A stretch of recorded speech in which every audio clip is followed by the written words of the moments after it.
நேயர்கள் அனைவருக்கும் வணக்கம். சந்திப்போம் சிந்திப்போம் நிகழ்ச்சியின் வாயிலாக உங்களை சந்திப்பதில் மிகுந்த மகிழ்ச்சி அடைகிறோம். அ இந்த நிகழ்ச்சி எப்படி கான்செப்ட் ஆச்சுன்னு முதல்ல ஒரு சின்ன அறிமுகம்.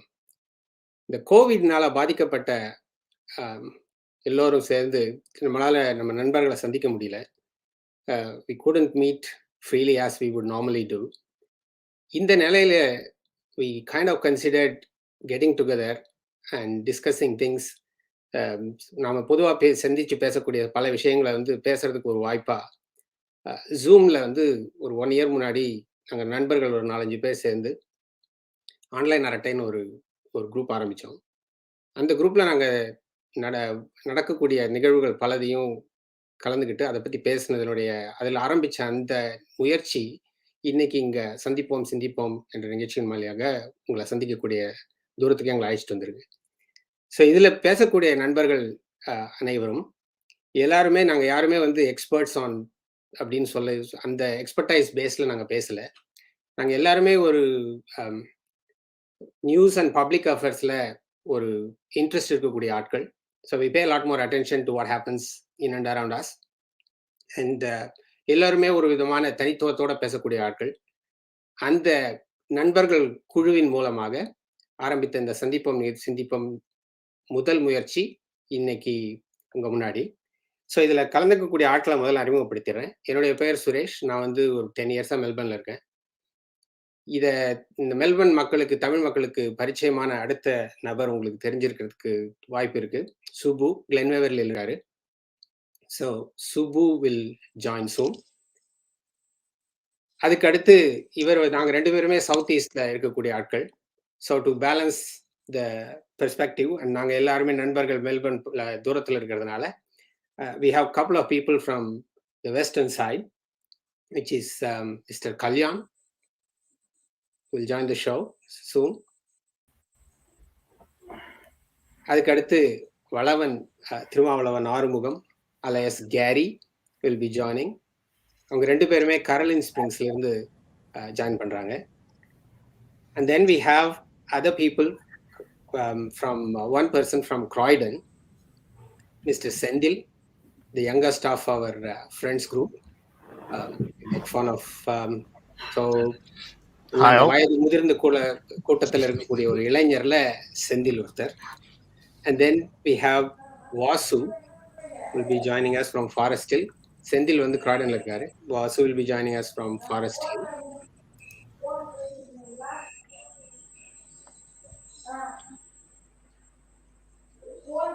And then we have one person who is joining us as Subbu, கொஞ்சம் மியூட் பண்ணிக்கிறீங்க.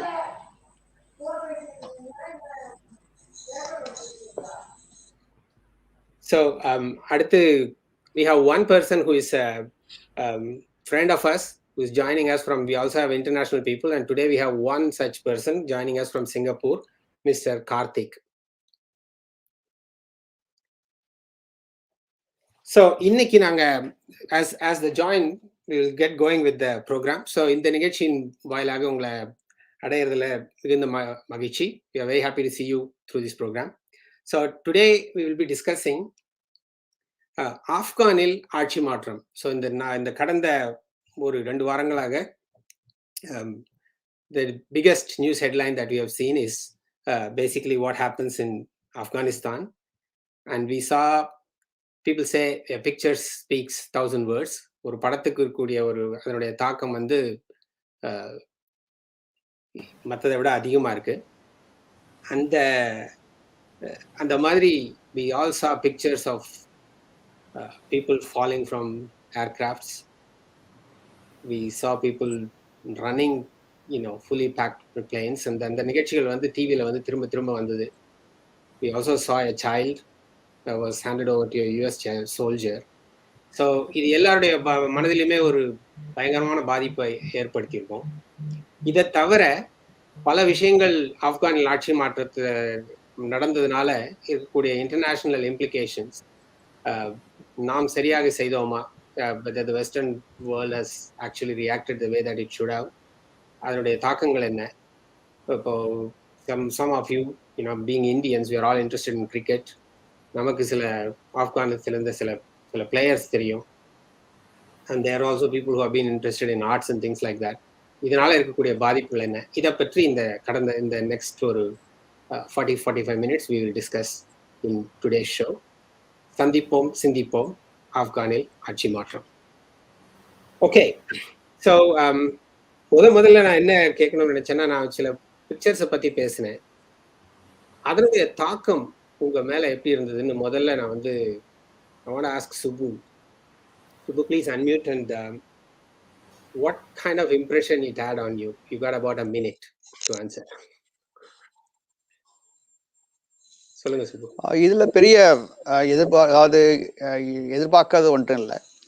ஏன்னா இந்த 20 வருஷமாவே அமெரிக்கா ஆப்கானிஸ்தான் நடக்கிற ஒவ்வொன்றிலையும் நடந்துகிற விதத்தை பார்க்கும்போது அது ஒன்றும் ஆப்கானிஸ்தானுக்கு ஒன்றும் பெரிய உதவி செய்யற மாதிரிலாம் ஒன்றும் இல்லை. அவங்களுடைய மக்களுடைய வாழ்வாதாரத்தை இதுவரையிலும் ஒன்றும் கூட்டல.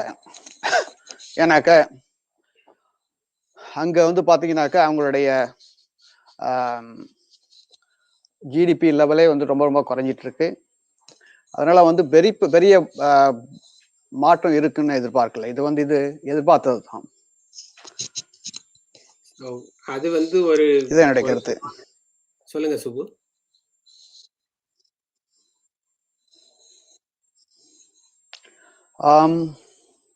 அது இப்ப 20 வருஷமா அமெரிக்கா இங்க ஆப்கானிஸ்தான்ல ஒரு ஒரு டெமோக்ராட்டிக் நாடா மாத்தணும் அப்படின்ட்டு உள்ள வந்தேன் அப்படின்னு சொல்றாங்க. ஆனா உண்மையை பார்த்தாக்க அதுல அப்படி இல்லை. அங்க இருக்கிற மக்களுடைய வாழ்வாதாரம் பெருசா கூடல. அவர்கள் இப்ப ஒபிஎம்முக்கு அதிகமா அடிக்ட் ஆனவங்களா மாறினாங்களா ஒழிய அவங்களுக்கு பெரிய வாழ்வுல ஒரு மாற்றம் இருந்த மாதிரி தெரியல. அதனால அங்க இருக்கிற மக்களும் அந்த அமெரிக்கா மேல ஒரு அதிருப்தி நிறைய உருவாகி இருக்கு. அது ஒண்ணு. ரெண்டாவது பார்த்தோன்னாக்கா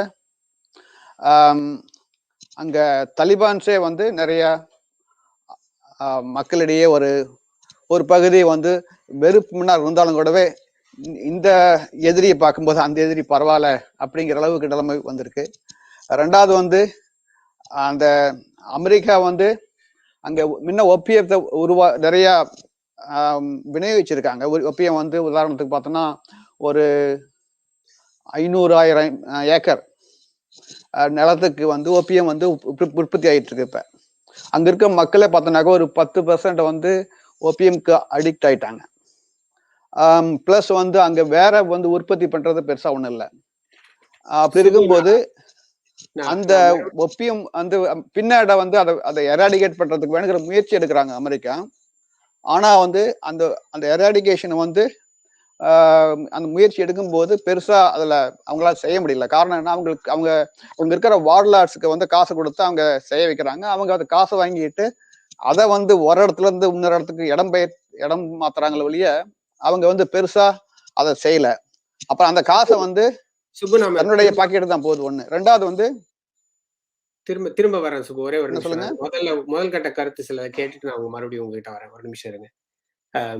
இந்த பிக்சருடைய தாக்கம் உங்க மேல என்ன மாதிரி இருந்ததுன்றத பத்தி மட்டும் கொஞ்சம் விளக்கமா. Senthil, what's the impact? Hi everyone. தாக்கம் Suresh. First can't believe that இது நடக்குது, இந்த மாதிரி நடந்ததுன்னு. அண்ட் முதல் தாட், அந்த மக்கள் என்ன மனசுல என்ன ஓடும்ன்றத நினைச்சுதான் நான் முதல்ல பார்த்தேன். ஸோ அவங்க மனசுல என்ன ஓடும், இன்னைக்கு நம்ம நாட்டில் இருக்கணுமா, நம்ம நாட்டை விட்டு வெளியில போகணுமா, அந்த அன்சர்டனிட்டிஸ், ஒரு பேனிக், இதுதான் முதல்ல என் மைண்டுக்கு வந்தது.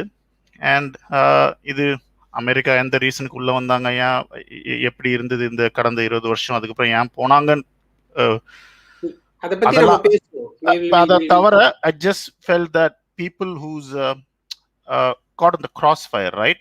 ஸோ இவங்களுடைய பர்சனல் இன்ட்ரெஸ்ட் கோசம் நீங்க மக்களை இப்படி ஆளாக்குறது, it's a painful episode to see, but I just felt that ஒரு அப்பாவா, ஒரு அண்ணனா, ஒரு whatever, however you want to save your family, however you want, and the or I just can't imagine those things that people would have went through. That's what our first thought was. So I want to come next to Vasu and Gary, because I presume that you guys were in the US when this initial 2001 period, maybe, I'm not sure, or maybe in around in that point of time. Vasu, what's your thought process? You were looking at 2001 நான் அங்கதான் இருந்தேன். அந்த சண்டை announce பண்ணப்ப முதல்ல போயிட்டு அமெரிக்க போர் விமானங்கள் குண்டு போட்டது தான் ஆரம்பிச்சது இல்லைங்களா? அப்ப வந்துட்டு அன்னைக்கு அப்பெல்லாம் நான் அமெரிக்கால தான் இருந்தேன். ஆக்சுவலா 2003 2002 அந்த டைம்ல தான் ஆரம்பிச்சாங்க. உடனே போகல இல்லவா? புஷ் அட்மினிஸ்ட்ரேஷன் தான் அதை பண்ணா. அப்ப வந்து பாத்தீங்கன்னா ஒரு யாராவது somebody has to pay for this, இப்படி ஒரு மைண்ட் செட் அந்த அமெரிக்க மக்களுக்கு. எல்லாருக்குமே தெரியும் Taliban is no saint or al qaeda. அது யார் பண்ணாங்களோ தெரியாது. somebody has to pay for this attacking the World Trade Center and Pentagon அப்படிங்கிற ஒரு மைண்ட் செட். அதனால அவங்க வந்துட்டு எங்க போய் பாம்பு போட்டிருந்தாலும் provided they were bad, perceived as bad guys, அப்போ வந்துட்டு அது அங்க அமெரிக்க மக்களோட ஆதரவு அதுக்கு இருந்தது. அதை பயன்படுத்திக்கிட்டு இந்த ரிப்பப்ளிகன் பார்ட்டி அப்ப இருந்தது, அவங்க வந்துட்டு they had a big war machine background, companies that contract all the equipments and weapons to the American armed forces. So they were big, huge lobby. They are still huge. Doesn't matter who is in power, they are always going to be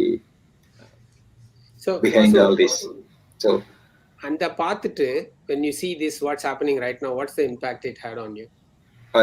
இப்ப இது வந்துட்டு ஒரு சுப்பு அந்த சொன்ன மாதிரி disbelief எல்லாம் கிடையாது. இது வர மாதிரி தான் இருந்தது. ஆனா அது அவ்வளவு வேகமா வந்தது எதிர்பார்க்காதது. இன்னும் ஒரு 2 மாசம் கழிச்சு நடந்திருக்கும்னு நினைச்சேன். மேபி அது வந்துட்டு அமெரிக்க ஊடகங்களோட கட்டமைப்பு, அவங்க எல்லாம் அந்த மாதிரியான ஒரு இதுதானே, செப்டம்பர் அக்டோபர் வாக்குல இந்த மாதிரி நடக்கும் அப்படின்ட்டு ப்ரெடிக்ட் பண்ணிட்டு இருந்தாங்க. அது என்னடானா ஆகஸ்ட்லயே நடந்துச்சு. அந்த ஒரு சர்ப்ரைஸ், அந்த ஒரு அதை தவிர வேற ஒன்றும் பெரிய இதையெல்லாம் எதிர்பார்த்ததுதான். இந்த மாதிரி மக்கள் எப்படி இப்ப சிரியால நாம பார்த்தோம், இந்த மாதிரிதான் கும்பல் கும்பலா ஏதிலிகள் அவங்க வந்து வீடு எல்லாம் இடம்பெயர்ந்து மக்கள் போறதை பார்த்தோம். அதே மாதிரி history repeats. We keep repeating the same mistakes, and the events also repeat the same way. Gary, I want to come to you next. So you kind of had the similar type of experience to some degree in terms of observing the things. What's your thought process? எனக்கு இந்த TV news இந்த பிக்சர்ஸை பார்க்கும்போது என்னை நிறைய தொடர்புபடுத்தி கொள்ளக்கூடிய மாதிரி இருந்தது. நான் உங்களுக்கு தெரியும், இலங்கையிலிருந்து வந்தவன். இலங்கையில் இப்படியா நிறைய தரம் நாங்கள் அனுபவப்பட்டிருக்கிறோம். எல்லாத்தையும் உடன்பிறப்புகளை உடைமைகளை விட்டுட்டு ஒழிக்க வேண்டிய நிலைமை நிறைய தரம் வந்தது. அப்போ எங்களுக்கு அந்த எக்ஸ்பீரியன்ஸ் இருந்தபடியா, எங்களுக்கு இருக்கிறபடியா நிறைய தரம், ஒரு தரம் 2 தரம் நிறைய தரம் நாட்டை விட்டே ஓடி வந்தவங்க நாங்கள் இந்த இதே மாதிரி சுச்சுவேஷன்ல. அப்போ அந்த மக்களோட மனதுக்குள்ள எப்படியான உணர்வலைகள் இருக்கும்ன்றதை மிகவும் தெளிவாக எங்களால் உணரக்கூடிய இருந்தது. இந்த மக்கள் முழு பேரும் அப்பாவி மக்கள். அவங்களுக்கும் இந்த ஓருக்கும் நிறைய டைரக்டா தொடர்பு கிடையாது. ஆனா பாதிக்கப்படுறவங்க அப்பாவி மக்கள், நடுநிலைமை மக்கள். அப்ப அதெல்லாம் பார்க்கும்போது மிகவும் ஒரு துன்பமா தான் இருந்தது. எங்களோட மனதுக்குள்ள என் மனதுக்குள்ள ஒரு துன்ப நிகழ்ச்சியா தான் தென்பட்டது. வந்து ஓவரால் பார்க்குற நேரம் இது தேவையில்லாத ஒரு ஓர், ஒரு இதெல்லாம் பாதிக்கப்படுறவங்க, இப்படியான மக்கள் நீங்க பார்க்கலாம். அந்த குழந்தைகள், பெண்கள், நார்மல் ஜாப் செய்யற ஆண்கள் எல்லா பேரும் தான் தப்பி ஓடுறாங்க, அதை வந்து குண்டுவெடிப்புல சாகுறாங்க இந்த நிலைமையிலையும். அப்ப இது வந்து எனக்கு மிகவும் என்னை தொடர்புபடுத்தி கொள்ளக்கூடிய ஒரு விஷயமா இருந்தது. I want to next come to Kalyan. Kalyan, you've been a keen observer on international politics and how things have been going around and so on and so forth. In particular, from an Australian perspective, what's your views on this? Suresh, இது வந்து உண்மையிலே ஒரு 20 வருஷத்துக்கு முன்னாடி இந்த 6 மாதம் நான் ஆஸ்திரேலியாவுக்கு வந்து அப்போ 2001 அப்போ தான் அந்த செப்டம்பர் 11 நடக்குது. ஸோ இந்த பாலிட்டிக்ஸ் ஆகட்டும் எல்லாமே வந்து 20 வருஷமா பெருசாக மாறின மாதிரியே தெரியல. But we are back to ground zero. திருப்பி அதே மாதிரியான காட்சிகள். எல்லாரும் சொல்ற கருத்து தான் எனக்கும். புதுசாக இதில் எதுவுமே இல்லை. இதை வந்து ஷாக்குன்னோ சர்ப்ரைசிங்னோ சொல்றதுக்கு இல்லை. Unfortunately we are all numbed by this kind of இந்த மாதிரியான பிக்சர்ஸ். இது முதல் தடவை பார்க்கறது இல்லை. ஓரளவுக்கு டீசென்சிட்டைஸ் கூட ஆயிட்டோம்னு நினைக்கிறேன். அதுதான் அதில் கொடுமை. ஆனால் what I will say is that definitely the heart goes out to the Afghan people. அவங்க வந்து நம்ம பெரிய பெரிய இம்பீரியலிஸ்டிக் கொலோனலிஸ்டிக் பவர்ஸ் வந்து அவங்களுடைய டசிலுக்கு நடுவில் மாட்டிக்கிட்டு ஆர்டினரி பீப்புள் எவ்வளோ சஃபர் பண்ணுறாங்க அப்படிங்கிறத பார்க்கும்போது, அதுவும் 21ஆவது நூற்றாண்டில் இது நடக்கன்னு அனுமதிக்கப்படுது அப்படிங்கிறதையும் பார்க்கும்போது, my heart goes out to the Afghan people. அதுதான் நான் முதல்ல சொல்ல விரும்புகிறேன். Okay, I wanted to next go to Karthik. Karthik, what's the mood in Singapore and how people are reacting to this, or from your circles, whoever you've been speaking to?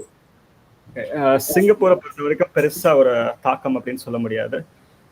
தனிப்பட்ட முறையில எனக்கு வந்து ஒரு விதமான வலி, ஒரு வெறுமை, ஒரு இயலாமை, எல்லாம் ஒரு கலவையான ஒரு உணர்ச்சி தான் அந்த புகைப்படங்களை வந்து நான் வந்து பார்க்கும் பொழுது.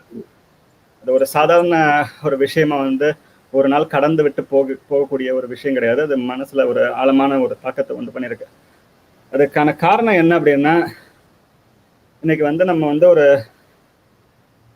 இருக்கிற இடம் என்ன, இருக்க போற இடம் என்ன, அடுத்த வேளை சாப்பாடு என்ன, எதுவுமே தெரியாத ஒரு பெரிய கேள்விக்குறி.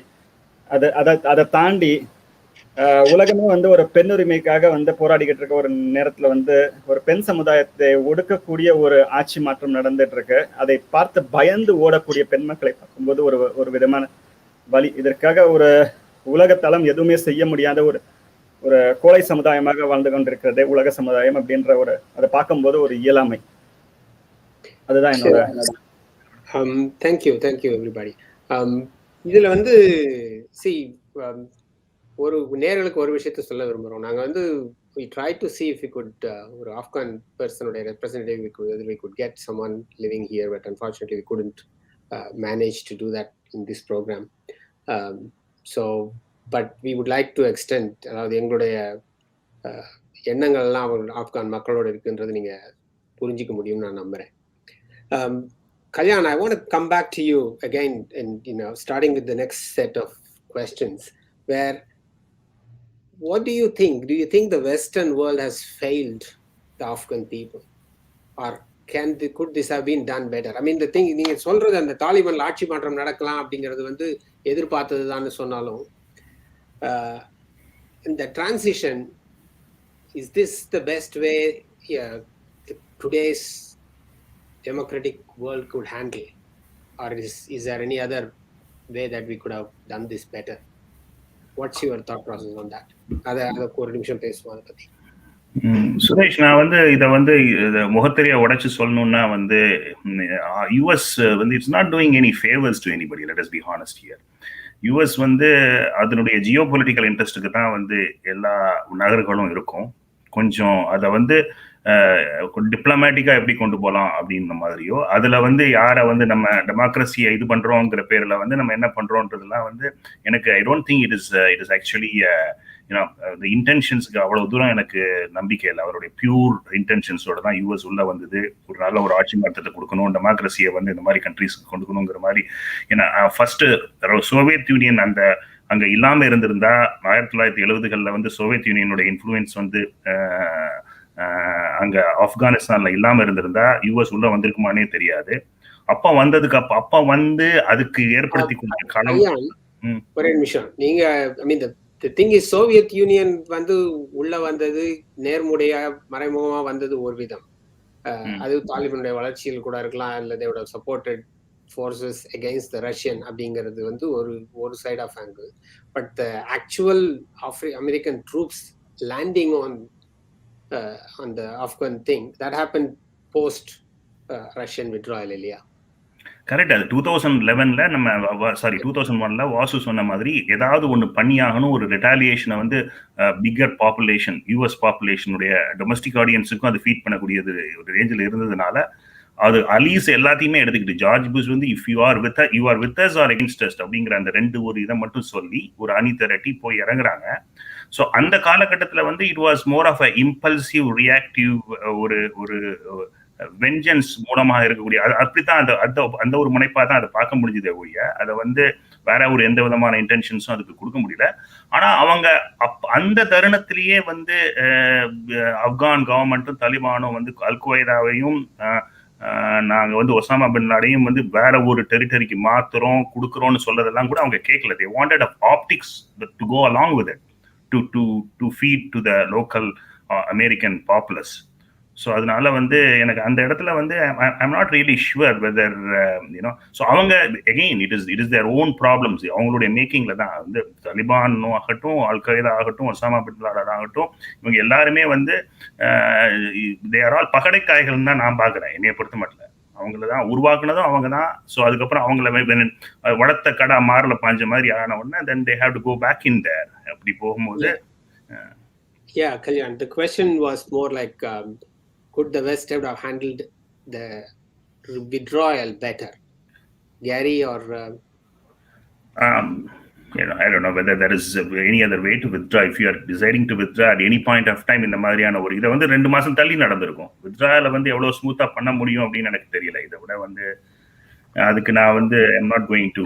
I think my question is, so when the Western powers are there were definitely people who were the local Afghans who were helping them, and there were people, there was the troop withdrawal. If all countries may withdrawal flights to evacuation flights la organize பண்றாங்க. There were people, those guys were being helped, but there were local people who are helping these Western powers whose future is kind of, don't the Western world has a certain moral responsibility to be accountable for the Afghan locals who supported them to ensure their safety and security. And the aspect could that have been handled any better is what I'm trying to get at. Anyone wants to take it? Suresh, நான் பேசுறேன். நீங்க இப்ப பாத்தீங்கன்னா Vietnam வார் முடிஞ்சப்பவும் இதே கதை தான். இந்த மாதிரிதான் அங்க வந்துட்டு it was a protracted evacuation. ஏன்னா அங்க இந்த அளவுக்கு ஸ்விஃப்ட் விக்டரி வந்துட்டு கிடையாது. அவங்க கிட்ட வர தே ஸ்டார்டட் எவாக்குவேட்டிங். அப்போ கூட அங்கேயும் தே மிஸ்ட் அவுட் அ லாட். ஆனா இந்த ப்ராசஸ் அங்க என்ன ஆச்சு, நிறைய பேரு அந்த சண்டையில செத்தாங்க. ஸோ இது வந்து ஒரு பக்கம் பார்க்கல, நீங்க எமோஷனலா பார்த்தோம்னா அது மாதிரி மக்கள் ஏரோப்ளேன் சக்கரத்துல எல்லாம் உட்காந்துட்டு கீழே விழுவுறதெல்லாம் பார்க்கல ரொம்ப கஷ்டமா தான் இருக்கு. ஆனா நீங்க மொத்தமா இந்த வித்ட்ராவல் ப்ராசஸ் இன்னும் ப்ரொட்ராக்டடா 3 months 4 months 6 months பண்ணியிருந்தீங்கன்னா, போன முறை 3 வருஷம் ஆச்சு இந்த தாலிபான் மக்கள் வந்து ஆட்சியை பிடிக்க. 3 வருஷம் விடாத எல்லா இடங்கள்லயும் சண்டை. அதுல எத்தனை ஆயிரக்கணக்கில் செத்தாங்க. குறிப்பா சாதாரண குடிமக்கள். ஏன்னா அவங்க வந்துட்டு அதை பத்தி எல்லாம் பார்க்கவே மாட்டாங்க. they wanted to, that's how they operate, right? அவங்களோடது தடி எடுத்தவன் தண்டல்காரங்கிற மாதிரி, துப்பாக்கி வச்சவன் எல்லாரும் போர் வீரன் மாதிரி. இப்ப இதையே இப்ப வந்துட்டு அவங்கள இந்த மாதிரி சடனா பண்ணதுனால, S there are lot of people who are held up all that. ஆனா தாலிபான் வந்துட்டு இப்ப என்ன பண்றதுன்னு தெரியல அவங்களுக்கு. ஏன்னா அவங்களுக்கு அவங்களோட பெரிய பலமே சண்டை போடுறது. இப்ப சண்டை போடுறதுக்கு யாரும் இல்லாம அவங்க என்ன பண்றதுன்னு தெரியாம கன்ஃபியூஸ்டா உட்காந்துருக்காங்க. புதுசா பேசுறாங்க, பார்த்தா ரொம்ப அட்வான்ஸ்டா ஏன்னா மக்களுக்கு எல்லாம் பெண்கள் எல்லாம் வேலைக்கு வரலாம் என்னென்னமோ பேசிட்டு இருக்காங்க.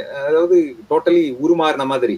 அதுக்கு முக்கிய காரணம் உடனடியா இவங்க புல் பண்ணதுதான். சடனா ஆல் ஆஃப் சடன் ஆகஸ்ட் 31 முடிச்சிடறான், எல்லாரும் கிளம்பிடுவோம் அப்படின்னு சொல்லி பண்ண ஆரம்பிச்சது. அதே நேரத்துல அந்த ஆப்கன் ஆர்ம்டு ஃபோர்ஸஸும் வந்துட்டு they just simply gave up. ஏன்னா அவங்களுக்கும் தெரியும் சண்டைக்கு போனோம்னா it's going to be a long unforgettable next one year at least. இன்னும் நிறைய உயிர் சேதம் இருக்குன்னு தெரியும். ஸோ இதெல்லாம் பார்க்கல, knowing the history of Taliban, I think this is probably not the best, but the most optimum when it comes to saving lives. Suresh, Any just want to add one more thing to Suresh. In that is, முதல்ல America ஏன் உள்ள போனாங்கன்றது ஒரு கேள்வி இல்லை. So they went there to disassemble Al Qaeda and they had their motive அந்த இடத்துல. But it eventually turned out to be a nation building activity, right? So they tried to train அவங்க ஆப்கானிஸ்தானுக்கு ஒரு military force கொடுக்கறது, ஒரு government form பண்றது எல்லாமே. And in the end, they are leaking a lot of money and they have to respond back to them.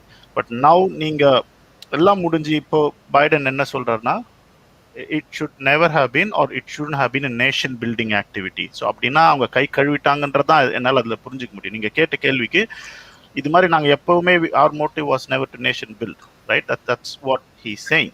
So in that case நீங்க கேட்ட கேள்வி ஆப்கானிஸ்தான் மக்களுக்கு அவரு பொறுப்பு இருக்கா, கைவிட்டுட்டாங்கன்னா எனக்கு தெரிஞ்சு கைவிட்டுட்டாங்கன்னு தான் நான் சொல்றேன். மக்கள் பத்தி மட்டும் பேசல. I am specifically talking about the individuals. I guess they would have helped some people who yes. Been. But would that evacuation, should that evacuation have occurred a bit earlier in terms of moving those guys who are probably part of the group? Yari? நீங்க ஒன்று விஷயத்தை புரிஞ்சு கொள்ள வேணும்டா, இந்த process வந்து US மட்டும் எடுக்கல. அவங்க தலிபானோட இருந்து கதைச்சி சைன் பண்ணி நாங்க வித்ட்ரா பண்றோம்னு சொல்லித்தான் இதை செய்யறாங்க. மற்ற முதல் நடந்த ஓர்களோட ஒப்பு நேரம், வித்ட்ராவோட ஒப்பு நேரம், இது வந்து வெல் ஆர்கனைஸ்ட். வந்து இப்ப கூட தலிபான் வந்து தப்பி வர்றவங்களை கொல்லணும்ன்ற நோக்கத்துல அவங்க இல்ல. வந்து அவங்க நீங்க டைம் தர நீங்க போங்கன்னா சொல்றாங்க. வந்து ஸோ இது வந்து பல முதல் நடந்தோட ஒப்பு நேரம் ஒரு வித்தியாசமானது. வந்து இப்ப நடந்த பம் பிளாஸ்டிக்கும் அவங்க காரணம் இல்லை. அப்ப அதுல பார்க்கணும். அதுல பார்த்தா இது வந்து நம்ம I think we are going towards like நம்ம தப்பி ஓடுறோம், என்ன தலிபான் அட்டாக் பண்ண வருது அப்படின்னு நடக்கல. இது வந்து தலிபானோட சைன் பண்ணி அவங்க எல்லாம் டிசைட் பண்ணி இந்த ஃப்ரேமுக்குள்ள இந்த டைம் ஃப்ரேம்ல மூவ் பண்றோம்னு சொல்லித்தான் மூவ் பண்றாங்க. ஒரே ஒன்று நடந்ததுன்னா அவங்க எதிர்பார்க்கல தலிபான் இவ்வளவு வேகமா கேபிட்டல் சிட்டியை கேப்சர் பண்ணிடுவாங்க. அதுதான் ஒரு எதிர்பார்க்காத விஷயம். Subbu, I wanted to come back to you. நீங்க ஆரம்பிச்சீங்க. Has முன்ன வந்து இந்த ரஷ்யா அண்ட் யூஎஸ்க்கு வந்து maybe Afghan was a bit of a playground. I wanted to ask you, are we looking at a situation where the US-உம் சைனாவுக்கும் இது வந்து is it going to become a playground in the next 10 years in terms of political games? உங்களுடைய கருத்து. நீங்க unmute பண்ணிட்டு சொல்லுங்க சுபு. இதை வந்து நம்ம உடனடியாக சொல்ல முடியாது. இப்பொழுது வந்து இப்போ ஆப்கானிஸ்தான் வந்து இப்போ பாகிஸ்தானுக்கு க்ளோஸாக இருக்கிறது ஓரளவுக்கு தெரியும் எல்லாத்துக்கும். பாகிஸ்தான் வந்து சைனா கூட க்ளோஸாக இருக்கிறது ஓரளவுக்கு தெரியும். அதனால் வந்து சைனா வந்து ஆப்கானிஸ்தானில் கொஞ்சம் கால் எடுத்து வச்சு ஏதாவது செய்யறதுக்கு வாய்ப்பு இருக்குங்கிற மாதிரி ஒரு ப்ரெடிக்ஷன் இருக்குது. ஆனால் அது எவ்வளவு நடக்கும் அப்படிங்கிறத வந்து இன்னும் ஒரு 3-4 மாதம் கழிச்சா தெரியும். ஏன்னா அமெரிக்கா அதில் எப்படி கால் எடுத்து வைக்குது, அந்த பானை எப்படி மூவ் பண்ணுது அப்படிங்கிறத அதை வச்சு தான் நம்ம சொல்ல முடியும். ஆனால் இப்போ யார் இருந்தாலும் உள்ள எப்படி ஒரு அர்பனைசேஷன் அங்கே நடக்குதோ அந்த அளவுக்கு தான் வந்து அந்த மக்களுடைய வாழ்வாதாரம் கொஞ்சம் கூடுறதுக்கு வாய்ப்பு இருக்கும். இப்போ இருக்கிறது வந்து எப்படின்னா ட்ரைபல் அண்டு அக்ரிகல்ச்சரல் சொசைட்டி. இதில் வந்து கண்ட்ரோல்டு பை லோக்கல் வார்லார்ட்ஸ், அங்கங்கே இருக்க ட்ரைபல் லீடர்ஸ் தான் வந்து அதை கண்ட்ரோல் பண்ணிட்டு இருக்காங்க. அதை கண்ட்ரோல் பண்ணுறது வந்து தலிபானாக இருக்குது, அவ்வளோதான். இப்போ தலிபான மூவ்மெண்ட் இருந்தாலும் கூடவே அவர்கள் வந்து ஒரு கன்சோர்டியம் ஆஃப் ஆல் லோக்கல் லீடர்ஸும் இருந்துக்கிறாங்க. அதில் ட்ரைபல் லீடர்ஸும் எல்லாம் சேர்த்து தான் நடக்குது வழியே. இது தனியாக தலிபான் மாதிரி தெரியுது, ஆனால் தலிபான் மட்டும் இல்லை இதில். அதனால வந்து தலிபான்ஸ் வந்து எப்படி வந்து இந்த மாதிரி ஒரு பெரிய பெரிய நாடுகள் உள்ள வந்து இவங்க கூட இன்ட்ராக்ட் பண்ணிட்டு செய்கிறாங்க பொறுத்திருக்கு. ஆனால் இப்போ உள்ள வர நாடுகள்லாம் வந்து லோக்கலாக இருக்கிற மக்களுக்கு ஹெல்ப் பண்ணணுங்கிற எண்ணத்தில் வரப்போறதில்ல. அவங்கள பொறுத்தவரையிலும் அவங்க இங்கே இருக்கிற பொருளை, அந்த ரா மெட்டீரியல்ஸு மற்றதெல்லாம் வந்து அவங்க நாட்டுக்கு எப்படி அதை எடுத்து போகிறது சீப் மலிவான விலையில், அதை வந்து தன்னை நாட்டுக்கு எப்படி அதை பயன்படுத்திக்கிறது தான் இருக்க முடியும், மற்றவத்தில் இருக்காது. ஒரே எனக்கு இப்போ சைனாவுடைய அப்ரோச் கொஞ்சம் வித்தியாசமாக இருக்குது. உதாரணத்துக்கு அங்க வந்து எல்லா அம்யூனிட்டிஸ் எல்லாம் கூட்டுறது, அங்க இருக்கிற உதாரணத்துக்கு ரோடு நல்லா போடுறது, அங்க இருக்க பில்டிங்ஸ் கட்டுறது, அதுக்கு வேணுங்கிற வேலைகள்லாம் வந்து எல்லா நாடுகள்லயும் செஞ்சுட்டு இருக்காங்க. அதே மாதிரி இங்கே நடக்கிறது பார்க்கலாம். ஆனா அங்க இருந்து இப்ப நிறைய மினரல்ஸ் எல்லாம் நம்ம இருக்கிறத பாக்குறோம். ஒரு மோர் தென் $1 trillion ஒர்த் மினரல்ஸ் மற்ற வகையான பொருட்கள்லாம் அங்க இருக்கு மாதிரி இதுவரை சொல்றாங்க. அதுல அவங்க உள்ள போய் அதை மாதிரி இதெல்லாம் அதை மைனிங் பண்றது மற்றதெல்லாம் பண்ண போனாக்க அது மூலம் வந்து நிறைய இண்டஸ்ட்ரீஸ்லாம் அங்க வந்ததுன்னா ஓரளவுக்கு ஒரு லோக்கல் அர்பனைசேஷன் நடக்கலாம். இப்போ வந்து அர்பனைசேஷன் ஆல்மோஸ்ட் நில்லு. நீங்க எடுத்த உடனே வந்து ஒரு ட்ரைபல் சொசைட்டியை போய் இது மாதிரி அர்பனைஸ் சொசைட்டியை மாற்றணும்னாக்கா அது வந்து ஒரே நாள் 2 நாள் நடந்துட போறதில்ல. அதனால அந்த மாற்றங்கள் லோக்கலா இருக்கிற மக்களையும் வளர்த்தி எடுத்து இவங்களும் அந்த அந்த பிஸ்னஸை செஞ்சுட்டு இருந்தாங்கனாக்க அது ஒரு பெரிய மாற்றத்தை அங்க இருக்கிற மக்களுக்கும் அந்த நாட்டுக்கும் கிடைக்கும். அல்லாட்டி இப்ப எப்படி இருக்கோ அதே மாதிரிதான் இருக்கும், இல்லாட்டி இது மோசமாகலாம். So I wanted to come to Karthik. Karthik, Subbu touched upon Pakistan and Afghanistan. I wanted to get your views on Sorry, can you separate Pakistan and Afghanistan?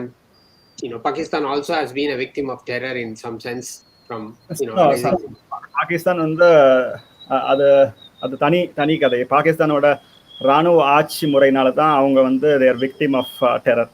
அவங்க வந்து அவங்களோட ஆட்சி முறை தான் வந்து ஒரு காரணம். இப்போ ஆப்கானிஸ்தானை பொறுத்த வரைக்கும் சுப்பு சொன்னாரு அர்பனைசேஷன் நடக்க போகுது அப்படின்னு சொல்லி சொன்னாரு. எந்த ஒரு நடக்கலாம் அப்படின்னு எதிர்பார்க்கிறாரு அப்படின்னு சொல்லி வாய்ப்புகள் இருக்கு. எனக்கு அந்த மாதிரியான வாய்ப்புகள் தெரியல சுரேஷ். ஏன்னா ஒரு கடந்த 20 ஆண்டுகளா வந்து அமெரிக்கா வந்து அங்க இருந்து எல்லாமே வந்து உதவி பண்றதுக்காக எல்லாமே பண்ணியிருக்காங்க. அப்பயும் நடக்காத ஒரு விஷயம். அதுக்கு முன்னாடி ரஷ்யா இருந்து ஒரு 20 வருஷம் இருந்திருக்காங்க. அப்பயும் நடக்காத ஒரு விஷயம் இப்ப நடக்கும் அப்படின்றது வந்து எனக்கு வந்து சாத்தியக்கூட தெரியல. ஏன் அப்படின்னா ஒரு ஒரு ஒரு ஒரு சமூகம் வந்து முன்னேறணும், ஒரு சமூகம் வந்து நிலையான ஒரு நிலைப்பாட்டை அடையணும், ஒரு என்ன சொல்றது தனக்கு தேவையான எல்லா இதையும் அது தயாரிக்கிற அளவுக்கு வந்து ஒரு தனித்துவமான ஒரு சமூகமா மாறணும் அப்படின்னா அதுக்கு வந்து ஒரு நிலையான அரசு வேணும். இப்போ இருக்கிற தலிபான்கள் வந்து நிலையான அரசு கொடுப்பாங்களா அப்படின்ற ஒரு கேள்விக்கு வந்து அவங்க வந்து என்னை பொறுத்த வரைக்கும் அவங்க நடிக்கிறாங்க. சரியா? இப்போ வந்து உலகமே பார்த்துக்கிட்டு இருக்கு இப்ப என்ன நடக்க போகுது அப்படின்னு பார்த்துட்டு இருக்கு. ஒரு ஆட்சி மாற்றம் வந்து நடந்திருக்கு. இவங்க வந்து நாங்க நல்லவங்க, நாங்க வேற தலிபான்கள், அந்த மாதிரி பழைய தலிபான்கள் கிடையாது, நாங்க வந்து யாரையும் கொல்ல மாட்டோம் அப்படின்னு சொல்றாங்க. ஆனா காபூல் ஏர்போர்ட்டுக்கு போற விமான நிலையத்துக்கு போற எல்லா பாதைகளையும் பாத்தீங்கன்னா நீங்க ஆப்கானியரா இருந்தீங்கன்னா உங்க பாஸ்போர்ட்டை பார்த்தாங்கன்னா உங்களை விட மாட்டாங்க. இதுதான் இன்னைக்கு இருக்கிற நிலைமை. நீங்க வந்து வெளிநாட்டவரா இருந்தா நீங்க போகலாம். அவர் என்ன சொல்றாங்கன்னா நீங்க வந்து எங்க சமுதாயத்தை வந்து வளர்க்கறதுக்கு உதவி பண்ணுங்க. தலிபான்கள் என்ன சொல்றாங்கன்னா நீங்க வந்து எவ்வளவு திறமைகளை வச்சுட்டு ஆப்கானியர்கள் யாரும் வெளியில போக கூடாது, இந்த திறமைகளை நாங்க வந்து எங்க நாட்டுக்கு நாங்க பயன்படுத்திக்க போறோம், உங்களுக்கு எல்லா வாய்ப்பையும் தர்றோம் அப்படின்னு சொல்லி சொல்றாங்க. ஆனா அதற்கான சாத்தியக்கூறுகள் வந்து ரொம்ப கம்மி. ஏன்னா பாகிஸ்தானுக்கு எப்படி வந்து ஒரு இராணுவ ஆட்சி முறையினால வந்து அந்த நாட்டுக்கு ஒரு கேடோ அதே மாதிரியான ஆட்சி முறை தான் இப்ப தலிபானின் ஆட்சி முறையும் ஒரு இராணுவ ஆட்சி முறை. ஸோ அப்ப வந்து நீங்க வந்து பாகிஸ்தான் எவ்வளவு கஷ்டத்துல இருக்கோ அதே மாதிரியான கஷ்டத்துல ஒரு 100% பங்கை தான் வந்து ஆப்கானிஸ்தான் வந்து மீள முடியும். See a quick show of hands. How many of you here think Taliban should be given the benefit of doubt and given a chance to govern? 1, 2, 3. So so 3 of you, Subbu, Vasu, and Karthik, you don't agree that we should be giving a chance to Taliban? No, like we have given chance like in the past, right? So இது வந்து முதல் முறையா வந்து தலிபான்களுக்கு வந்து ஒரு ஆட்சிக்கு தலிபான்களை உருவாக்குனதே வந்து America தான். இப்போ வந்து Subbu also says the same. ஆமா, அப்போ வந்து எப்படி வந்து இதுக்கு முன்னாடி இல்லாத ஒரு மாற்றத்தை வந்து உங்களால இப்ப எதிர்பார்க்க முடியுது? எனக்கு புரியல. Gary?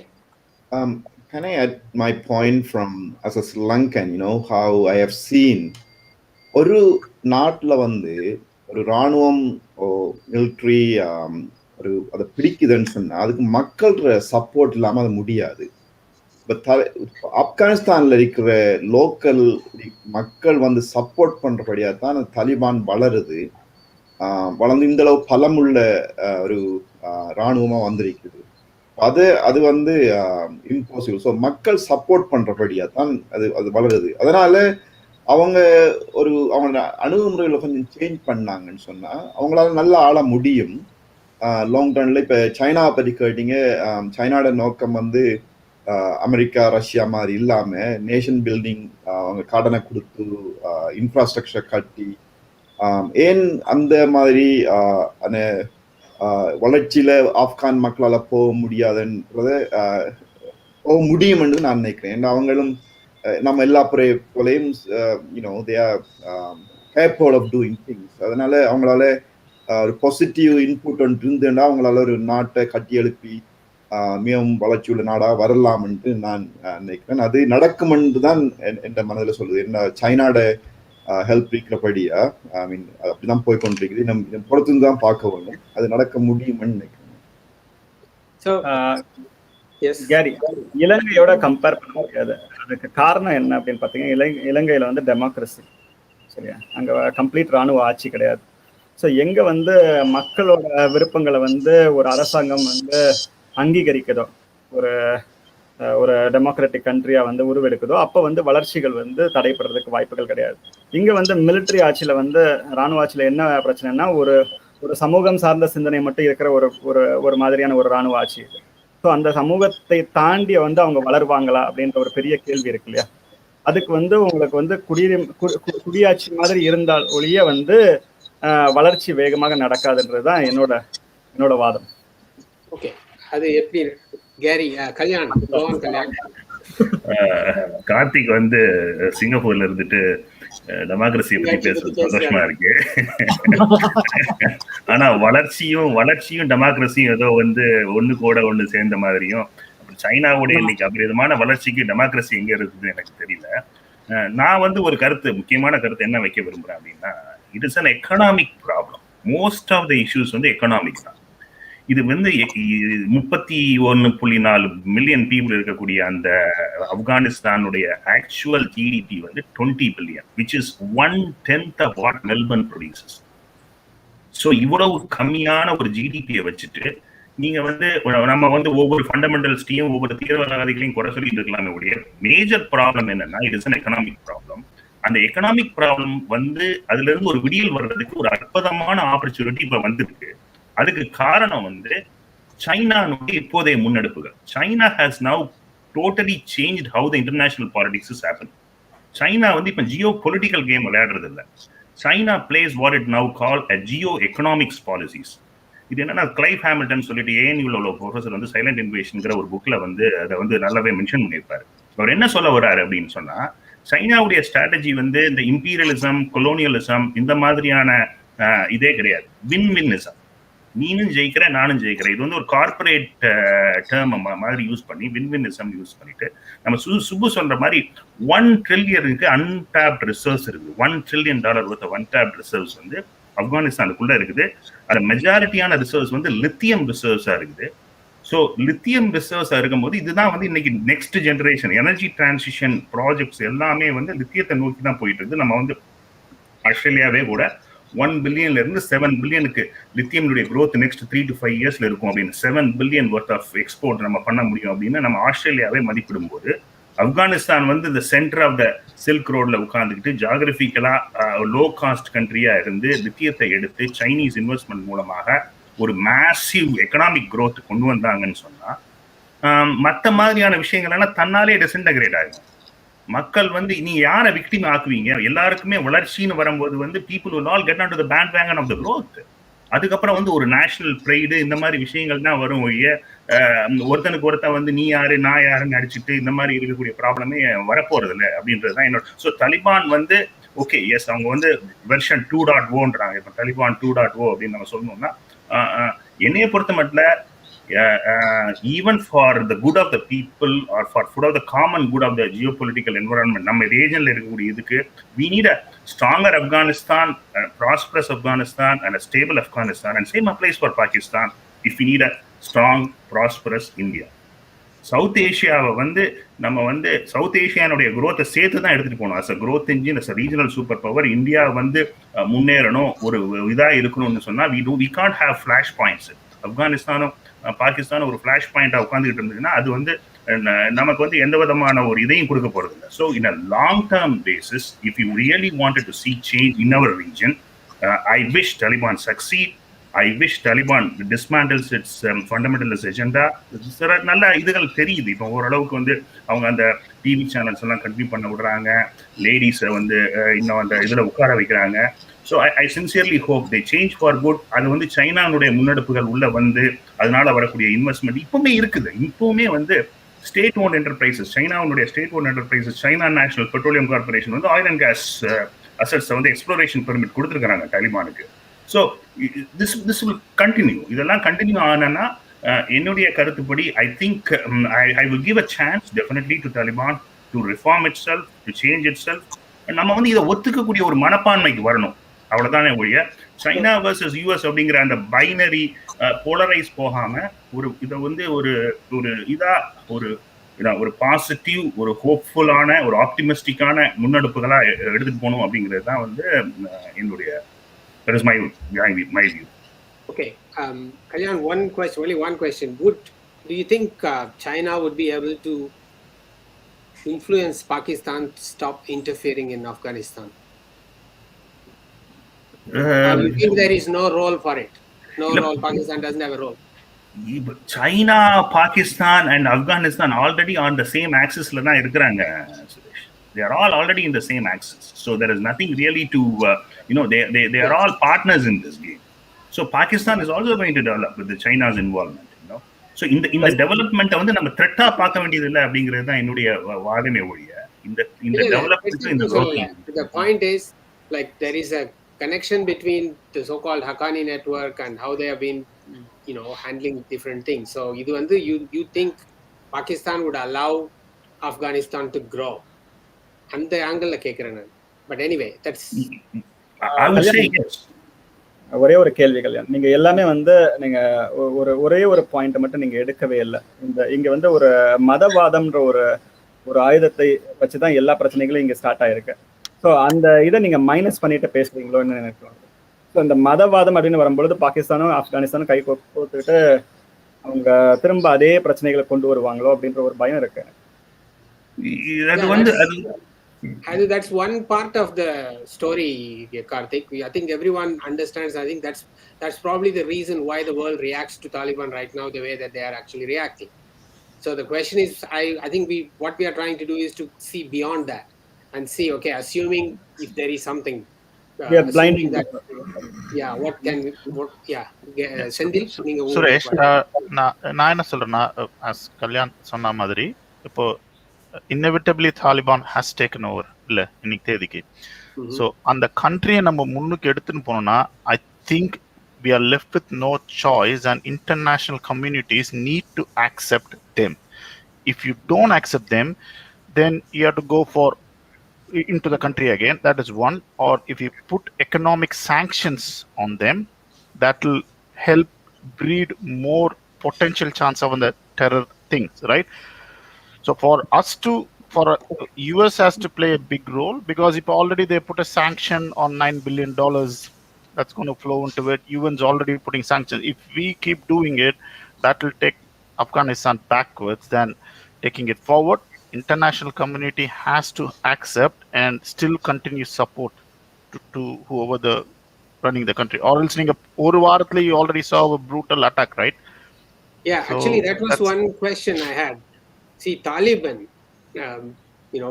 whatever the impression that one might have about Taliban, leaving that aside, how much of a challenge Taliban is going to have in terms of the ISIS ideas of trying to generate a caliphate there? It will be, I think they'll find it extremely hard to manage without international support. If Taliban is genuine in what they are saying, then they need the international support to counter these kind of things, right? I don't think economically they can run their country by themselves at this point, at least. So avங்களுக்கு அந்த help வேணும்ன்றதா I feel. Okay, so I just wanted to touch base a little bit, Sandil, again coming back to you and Vasu then. What do you think will happen to cricket ties? Yeah, sorry any Vasan, news? நீங்க போங்க first. Version 2.0 இப்போ வந்துட்டு அவங்க just for the sake of looking good, முன்னையே வந்துட்டு even previous தாலிபான்லயே வந்துட்டு soccer and கிரிக்கெட்டை வந்துட்டு தேவர் கம்ஃபர்டபுள் வித் இட். அவங்க என்ன சொன்னாங்கன்னா, கான்டாக்ட் கிடையாது இல்லையா, கான்டாக்ட் ஒருத்தர் தொடாத விளையாட்டுங்கிறதுனால அவங்க வந்துட்டு அதுக்கு பெருசா எகென்ஸ்டா கிடையாது. அது இப்ப வந்துட்டு நிறைய அங்க பாத்தீங்கன்னா பாகிஸ்தான்ல போயிட்டு தஞ்சம் புகுந்தவங்க தான் மறுபடியும் திரும்ப போய் தான் தாலிபான் நெட்வொர்க்கை கிரியேட் பண்ணிருக்காங்க. பாகிஸ்தான்ல இருந்தப்ப அவங்களுக்கு ஒரே பாஸ் டைம் இதான் கிரிக்கெட். ஸோ அதனால அவங்களுக்கும் விளையாட தெரியுங்கிறதுனால they will find some youth who is willing to, it will be run by Taliban, but பெரிய அளவுல மாற்றம் இருக்காது. I'm not sure how that talent acquisition, அவங்க எப்படி பிளேயர்ஸ் ப்ரோக்ரஸ் பண்றது, அதெல்லாம் எப்படி நடந்தது, இதுக்கு முன்னாடி எப்படி நடந்ததுன்னு எனக்கு ஒன்றும் அதை பத்தி கருத்து இல்லை. அதனால இனிமேல் எப்படி இருக்குன்றதும் சொல்ல முடியாது. கிரிக்கெட்டுங்கிறது இருக்கும்னு தான் தோணுது எனக்கு. அதுல ஒரு பெரிய மாற்றம் வராது. அந்த ப்ராசஸ் மாற்றம் அதான், அது அவங்களுக்கு லோக்கலா தான் தெரியும். பட் நமக்கு வெளியில இருந்து பார்க்கல ஆப்கானிஸ்தான் கிரிக்கெட் டீம் இருக்கதான் செய்யும். What about arts? I think that will take my own personally, I kind of think that will take a bit of a back seat from Afghanistan. Oh, definitely. I don't think they would care about all that. Too early for that change in my point of view. But, yeah, they will get rid of it. They already started doing it, and they will continue to keep it out. So I think we are getting to the end of the program. So I just wanted to give 1 minute to each of you to sort of tell me what you think would be the best case and worst case scenario where Afghanistan would be, let's say 3 years from now. It's still a very short term thing. Based on whatever you have seen, what do you think would be the best case situation and what can be the worst case situation? And I think I'll start with Gary first. Alright. முதல்ல நான் ஒரு சின்ன ஒரு opinion தரேன். நம்ம ஹிஸ்டரியில போய் ஏன் ஆப்கானிஸ்தான் இப்படி இருக்குன்ற யோசிக்கணும். ஆப்கானிஸ்தான் வந்து ஒரு நடுவுல ஒரு அந்த சில்க் ரூட் நிறைய ராட்சியம் நடுவில் இருந்தபடியா எந்த நேரமும் படையெடுப்புகள் இருந்து கொண்டே இருந்தது. More recently, over the last 100 years, அந்த இடத்தை ஒரு ஜியோபாலிட்டிக்கல் ரீசனை வச்சு மேல் நாடுகள் அவங்களோட ஆதிக்கத்தை செலுத்தி கண்ட்ரோல் பண்ண தொடங்கினே தான் இப்படியான ஒரு நிலைமை வந்திருக்குது. அப்போ ஆப்கான் மக்கள்ல அவங்களோட நம்பிக்கையிலேயோ நம்ம தூக்கி ஒரு பிள்ளையான இதை செலுத்துறது என்ன பொறுத்தவரை பிள்ளையா தெரியுது. அவங்களும் நம்மளை மாதிரி மக்கள் தான். அப்ப இன்னொரு ஒரு சான்ஸ் கிடைச்சிருக்கு அவங்களுக்கு. அஃப்கோர்ஸ் தாலிபான் வந்திருக்கிறது அந்த மக்களோட சப்போர்ட் இருந்தோடையா தான் தாலிபான் வந்திருக்கு. மக்களோட சப்போர்ட் இல்லாமல் தாலிபான் வரையிலாது. அந்த நாட்டுல பெரும்பாலான மக்கள் தாலிபானுக்கு சப்போர்ட் பண்றாங்க. அவங்களுக்கு give them a chance now, international community. இப்போ நீங்க கிட்டல இன்க்ளூடிங் ஆஸ்திரேலியன் பிரைம் மினிஸ்டரோட கேட்ட போது நீங்க தாலிபான் அக்செப்ட் பண்ணுவீங்கன்னா வெயிட் அண்ட் சி இந்த மாதிரி தான் சொல்றாரு. பொறுத்திருந்து பார்ப்போம், அவங்களோட நடைமுறையை பொறுத்து நாங்க அவங்களை அக்செப்ட் பண்ணுவோமா இல்லையான்னு அங்கீகரிக்குமா இல்லையான்னு சொல்றாரு. அதே நிலைமை தான் மற்ற நாடுகளும் அவங்களோட நியூஸ்ல பார்த்தா அப்படிதான் சொல்றாங்க. தாலிபான் நல்ல ஆட்சி இப்படி தொடங்கினா நாங்க அவங்கள அங்கீகரிப்போம்னு சொல்லி. அப்ப செய்ய வேண்டியது அவங்கள ஒதுக்குறத விட்டுட்டு அவங்களையும் அவங்களுக்கு சப்போர்ட் பண்ணி, ஓகே நீங்க நாட்டை கட்டி எழுப்புங்க, நாங்க ஹெல்ப் பண்றோம், சில விஷயங்கள் உங்களுக்கு பிள்ளையா தெரிஞ்சுன்னா இதை மாத்துங்க, இதுக்கு நாங்க உங்களை ஒப்பீனியனை ஒரு ப்ரெஷர் கொடுக்கலாமே தவிர ஒரு உள்ளுக்குள்ள போய் ராணுவ ரீதியா அந்த மக்களை அழிச்சு அவங்களோட நீங்க இப்ப லாஸ்ட் 100 yearsல எத்தனை அப்பாவி மக்கள் அந்த நாட்டுல செத்துருப்பாங்கன்ற யோசிச்சு பார்த்தா இந்த மேல்நாடுகள் செய்த முழுக்கா ஒரு தப்பான விஷயமா தெரியுது. அவங்களோட சுயநோக்கத்துக்காக போய் ஒரு அப்பாவி நாட்டு மக்களை ஒரு கட்டமைப்பை கூட்டி அவங்கள எக்ஸ்ட்ரீமிஸ்ட் ஒரு பட்டத்தை சூட்டி அவங்க மீது பழிய போட்டு தப்பிக்கிறதுக்குரிய பார்க்கறதை விட்டுட்டு அந்த நாட்டை கட்டி எழுப்புறது. அந்த வகையில சைனா ஹெல்ப் பண்ணும். அதான் எந்த பாயிண்ட் வந்து இந்த 3-4 yearsல give them a chance, they will do well. Okay, quickly, Kalyan. the best case and worst case scenario in the next 3 years for Afghanistan? நான் ஏற்கனவே ஆர்டிகுலேட் பண்ணது தான் நான் வந்து பெஸ்ட் கேஸ் சினாரியோவா இருக்க முடியும்னு நினைக்கிறேன். கேரி சொன்ன மாதிரி வந்து சைனா நம்மளுடைய இந்தியா சென்ட்ரிக் ஜியோ பொலிட்டிக்கல் இன்ட்ரெஸ்ட்டுக்கும் யூஎஸ் சென்ட்ரிக் ஜியோ பொலிட்டிக்கல் இன்ட்ரெஸ்ட்டுக்கும் அது மாறுபட்ட ஒரு விஷயமா இருந்தாலும் நான் வந்து தலிபானுடைய ஒரு ரிஃபைன்மெண்ட்டுக்காக இந்த பெஸ்ட் கேஸ் சினாரியோங்கிறது வந்து சைனானுடைய முன்னெடுப்புகள்ல இந்த மாதிரியான இன்வெஸ்ட்மெண்ட்ஸ்லாம் வந்து இந்த மாதிரியான growth கிரியேட் ஆகி இன்னைக்கு வந்து 90% ஆஃப் த ஜிடிபி வந்து அவங்க வந்து கண்ட்ரோல் பண்ணிக்கிட்டு இருக்கக்கூடிய ஒரே பொருளாதாரம் which is a black economy by the way, அது வந்து இந்த பாப்பி சீடு ஓபிஎம்னுடைய ப்ரொடக்ஷன். ஸோ அதுல இருந்து மாத்தி நம்ம வந்து ஒரு லித்தியம் காப்பர் அந்த மாதிரியான மினரல் ப்ராசஸிங்க்கு கொண்டு வந்து அதுல மாதிரியான growth வந்துச்சுன்னா திருப்பி it will not become play ground R fertile breeding ground for terrorist anymore. இந்த மாதிரி அடிப்படைவாதத்துக்கு மக்கள் வந்து போக மாட்டாங்க. அவங்க வந்து நம்ம நினைக்கிற மாதிரி அவங்க அந்த அந்த சமுதாயமாகட்டும் அந்த மக்கள் ஆகட்டும் அவங்க ட்ரைபல்ஸ்ன்னு சொல்றோம், but they are all a very cultured people. காலங்காலமாகவே வந்து அந்த அது வந்து ஒரு கிராஸ் ரோட்ஸ்லேயே இருந்திருக்குது. அந்த அந்த தளம் ஆப்கானிஸ்தான் அலெக்சாண்டர் கிரேட்ல காலத்துல ஆரம்பிச்சு வந்து எல்லா பவர்ஸும் உள்ள வந்து இது பண்ண. And it is also mix of many ethnic groups, Pashtuns, ஹசாராஸ்ன்னு சொல்லிட்டு. ஸோ அதனால they have the resources. There is a light leadership, there is a light investment.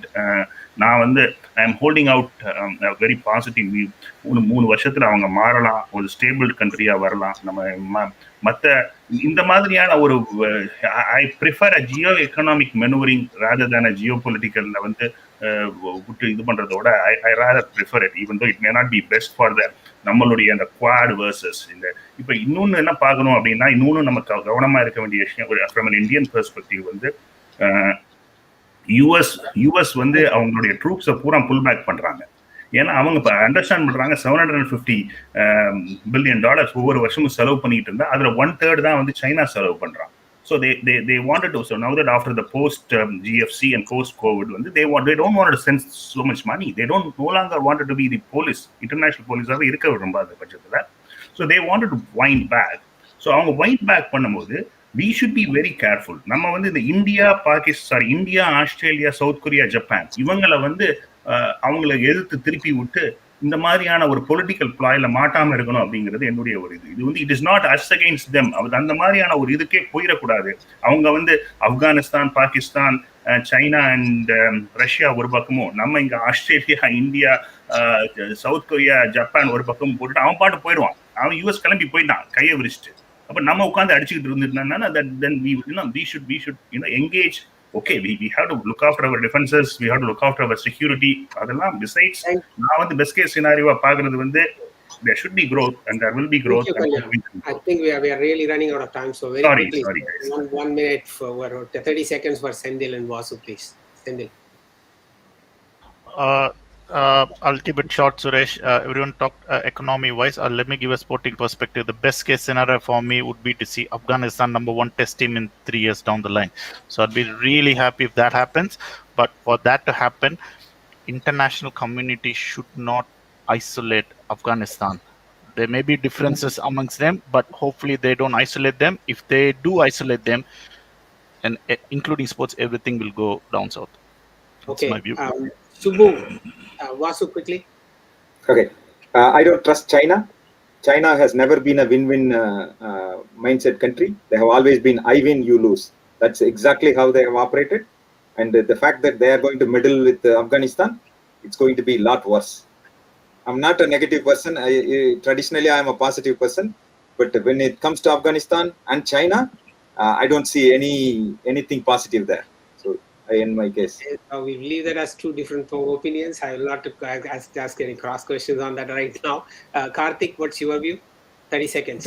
எனக்கு அவங்க வளரணும், நல்லா வரணுன்ற ஒரு ஆசை இருக்கு. அது வந்து அவங்க முயற்சி பண்ணி அவங்க வந்து ஒரு இன்டர்நேஷனல் சொசைட்டிகிட்ட வந்து ரெக்வஸ்ட் பண்ணாம நடக்க போறது கிடையாது தாலிபான். ஸோ எனக்கு வந்து வசுவோட ஒரு பாயிண்ட் வந்து நல்ல பாயிண்ட். சைனா வந்து நம்பக்கூடாது, அவங்க கந்து வட்டிக்காரங்க மாதிரி. So they just give money and then like expect like 100 times more.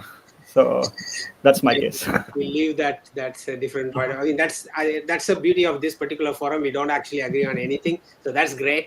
Subbu, I want to give the last word to you. 30 seconds. Can you unmute and just tell your view, please? Okay. Here இந்த வந்து இப்போ நீங்கள் சொல்கிறதெல்லாம் நிறைய விஷயங்கள் சில அதாவது சரியா நாம் புரிஞ்சுக்கிற மாதிரி சில விஷயங்கள் இருக்கு, சில விஷயங்கள் கேள்விக்கு உள்ளதா இருக்கு. இந்த இடத்துல எந்த நாடுமே ஒரு நாட்டுக்குள்ள போகுதுன்னாக்கா சும்மா போறதில்ல. அவங்க வந்து முன்ன காலனைசேஷன், அதாவது நாட்டை பிடிச்சு அதுல இருந்து பொருளை அடிச்சுட்டு போறது, அங்கிருந்து எல்லா செல்வத்தையும் தனக்கு உரிதாக்குறது வந்து இருந்துகிட்டு இருந்தது. அந்த காலனைசேஷன் போயிட்டு இப்ப என்னாச்சுன்னா எக்ஸ்போர்ட் ஆஃப் ஃபைனான்ஸ் கேபிட்டல் அப்படிங்கிறத வந்து நம்ம எல்லாரும் பார்க்கணும். இது வந்து அமெரிக்கா அதனுடைய வேர்ல்டு பேங்க், IMF மூலம் பண்ணிக்கிட்டு இருந்தாங்க. இப்போ வந்து சைனா பண்ணுது. அது சைனா என்ன பண்ணுதுனாக்கா export of capital through their banks, through their resources, then create all the say amenities, then make it available to them. அப்படிங்கிறது தான் வந்து பார்க்கணும். யாருமே வந்து சும்மா போயிட்டு செஞ்சுட்டு வருவாங்க இல்லை. 3 yearsலயே வந்து அப்படிதான் இருக்கும். இப்போ வந்து இப்ப இந்த இடத்துலனாக்கா அங்கடைய மக்கள் எப்படி 3 yearsல வந்து பெருசா ஒன்றும் மாற்றம் இருக்க போறதில்லை. ஏன்னா தலிபான்ஸ் வந்து அவங்களை பொறுத்தவரை காசு தேவை. அங்க வந்து இப்ப உதாரணத்துக்கு பாத்தீங்கன்னா 1996லயே அவங்க தலிபான் உள்ள வரும் பொழுது பிரிட்டிஷ் பெட்ரோலியத்துக்கு கூட $2 பில்லியன் பைப்லைன், கேஸ் பைப்லைன் போடுறதுக்கு அக்ரிமெண்ட் போட்டுட்டு இருந்தாங்க உதாரணத்துக்கு. அப்படி இருக்கும்போது we are running out of time, so I'm going to just draw the curtains on that. No problem. இப்போ வந்து 3 yearsக்குள்ள வந்து பெரிய மாற்றம் இருக்க போறதில்ல. அதனால வந்து நாம நினைக்கிற மாதிரி அங்க நடக்க போறதில்ல. அங்க என்ன ஃபைனான்சியல் சிச்சுவேஷன் இருக்கோ அதுக்கு தகுந்தாப்புல நிகழ்ச்சி நடக்கும். Okay, thank you Subu, appreciate it. கலந்து கொண்ட அனைவருக்கும் நன்றி. Thank you very much for joining us today. And மீண்டும் அடுத்த சந்திப்போம் சிந்திப்போம் நிகழ்ச்சியில் சந்திக்கும் வரை உங்களிடமிருந்து விடைபெறுவது சுரேஷ்குமார் பாலசுப்ரமணியன். நன்றி, வணக்கம்.